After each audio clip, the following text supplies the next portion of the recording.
Bismillahirrahmanirrahim. Assalamualaikum warahmatullahi wabarakatuh. Perkenalkan, kami dari kelompok 7 pada video kali ini akan memaparkan materi mengenai kebijakan fiskal dalam ekonomi Islam. Dan perkenalkan, saya sendiri atas nama Supartodi selaku pemateri pertama. Dan untuk mempersingkat durasi, langsung saja saya jelaskan. Bagian A, pengertian kebijakan fiskal dalam ekonomi Islam. Kebijakan fiskal adalah sebuah kebijakan ekonomi yang digunakan oleh pemerintah untuk mengelola perekonomian ke dalam kondisi yang lebih baik, dengan cara mengubah penerimaan dan pengeluaran pemerintah untuk menjaga stabilitas ekonomi dalam rangka mendorong pertumbuhan ekonomi. Kemudian, kebijakan fiskal sendiri dilakukan oleh pemerintah untuk melayani umat, dan pada dasarnya pemerintah menjadi penutang utama untuk masyarakat. Selanjutnya, bagian B. Prinsip-prinsip kebijakan fiskal dalam ekonomi Islam.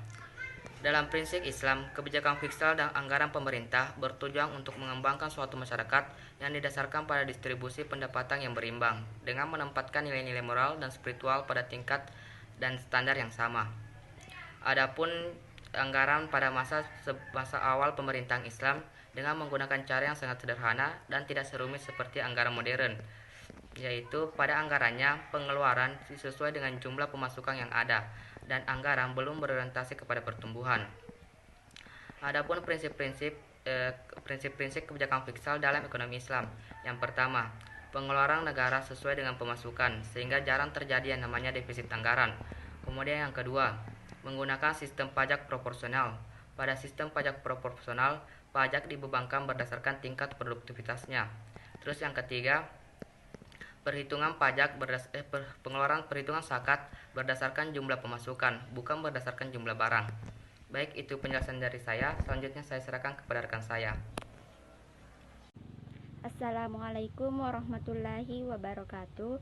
Perkenalkan, nama saya Jumahida selaku pemateri kedua akan melanjutkan materi berikutnya, yaitu instrumen kebijakan fiskal dalam perekonomian Islam. Instrumen kebijakan fiskal yang digunakan dalam ekonomi Islam adalah yang pertama, zakat. Zakat adalah ibadah wajib yang termasuk salah satu rukun Islam yang kelima. Zakat memiliki posisi yang sangat penting, strategis dan menentukan baik dari segi ajaran Islam maupun dari sisi menyejajarkan kewajiban salat dengan kewajiban zakat dalam berbagai bentuk kata. Yang kedua, pajak.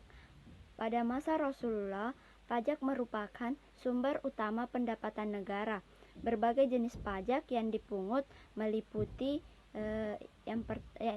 yaitu jiz'ah adalah pajak yang dibayarkan oleh orang-orang non-muslim, khususnya ahli kitab, jaminan jiwa, harta atau keadaan, ibadah, bebas nilai dan wajib militer.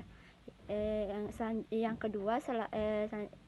kedua, haraj merupakan pajak khusus yang diberlakukan negara atas tanah-tanah produktif yang memiliki rakyat. Yang ketiga, usr merupakan pajak khusus yang dikenakan atas barang niaga yang termasuk ke negara Islam atau impor. Selanjutnya yaitu bagian ketiga dari instrumen infak, sedekah dan wakaf. Infak, sedekah, wakaf merupakan pemberian sukarela dari rakyat demi kepentingan umat untuk mengharapkan ridho Allah Subhanahu wa Ta'ala semata. Namun oleh negara dapat dimanfaatkan atau digunakan negara dalam melancarkan proyek-proyek pembangunan negara. Yang keempat, ganimah. Ganimah merupakan pendapatan negara yang didapat dari kemenangan perang. Yang kelima, khums. Khums adalah 1/5 bagian dari pendapatan atau ganimah akibat dari ekspedisi militer yang dibenarkan oleh syariah, dan kemudian pos penerimaan negara dari pos khums ini. Yang keenam, fai. Menurut Muhammad Najatullah Siddiq, harta fai merupakan pendapatan negara selain yang berasal dari zakat. Yang ketujuh, pajak khusus. Pajak ini penentuan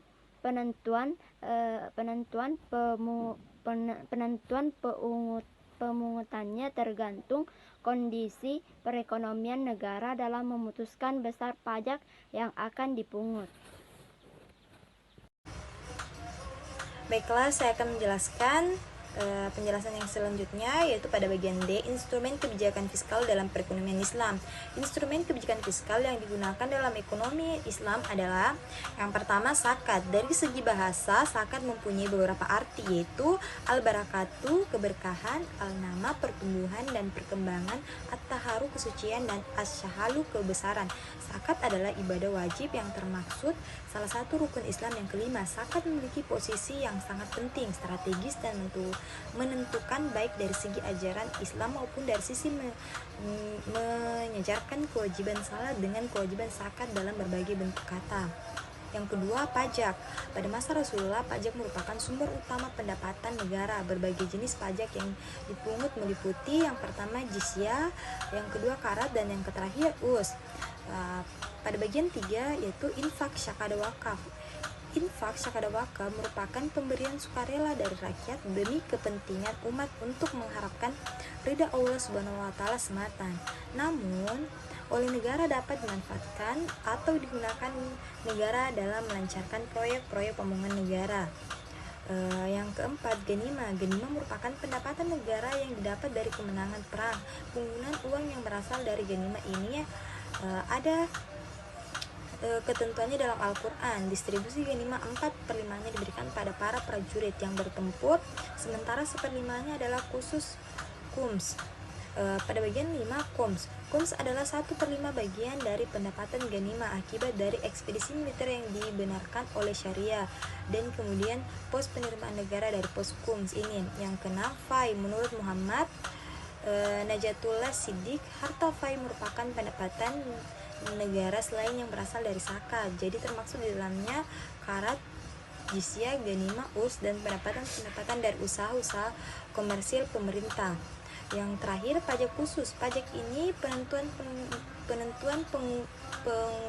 pungutannya tergantung kondisi perekonomian negara dalam memutuskan besar pajak yang akan dipungut. Misalnya dalam menjalankan fungsi negara yang pertama, yaitu memenuhi kebutuhan minimal penduduk. Ketika zakat dan harta fai tidak cukup dalam mewujudkan fungsi tersebut, maka kebijakan selanjutnya negara dapat mengenakan pajak khusus yang dikenakan pada sekelompok orang kaya, diantaranya masyarakat.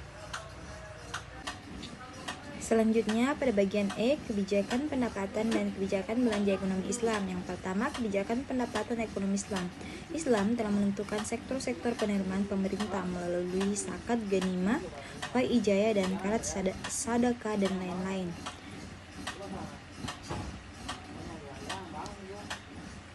Secara umum, kaidah-kaidah syariah yang membatasi kebijakan pendapatan tersebut berpendapat sedikitnya ada 3 prosedur yang harus dilakukan pemerintah Islam modern dalam kebijakan pendapatan fiskalnya, dengan asumsi bahwa pemerintah tersebut sepakat adanya kebijakan pungutan pajak terlepas dari iktifa ulama mengenai pajak. Yang pertama, kaidah syariah yang berkaitan dengan kebijakan pungutan zakat. Ajaran Islam dengan rinci telah menentukan syarat kategori harta yang harus dikeluarkan zakatnya. Pada bagian B, kaidah-kaidah syariah yang berkaitan dengan hasil pendapatan yang berasal dari aset pemerintah. Menurut kaidah syariah, pendapatan dari aset pemerintah dapat dibagi dalam 2 kategori. Yang pertama, pendapatan dari aset pemerintah umum. Yang kedua, pendapatan dari aset yang masyarakat ikut memanfaatkan adanya berdasarkan kaidah syariah yang menyatakan bahwa manusia berserikat dalam memiliki air. Pada bagian C, kaidah syariah berkaitan dengan kebijakan pajak. Prinsip ajaran Islam tidak memberikan arahan dibolehkan pemerintahkannya. Dan bagian 2, yaitu kebijakan belanja ekonomi Islam. Para ulama terdahulu telah memberikan kaidah-kaidah umum didasarkan dari Al-Quran dan hadis dalam memandu kebijakan belanja pemerintah. Di antara kaidah syafra tersebut adalah A. Kebijakan atau belanja pemerintah harus senantiasa mengikuti kaidah masalah. B. Menghindari masyakah, kesulitan, dan mudarat harus didahulukan ketimbang melakukan pembenahan. C. Mudarat individu dapat dijadikan alasan demi menghindari mudarat dalam skala umum. D. Pengorbanan individu. Dan yang terakhir, kaidah al-Ghirmi bil Gunni, yaitu kaidah yang menyatakan bahwa yang mendapatkan manfaat harus siap menanggung beban.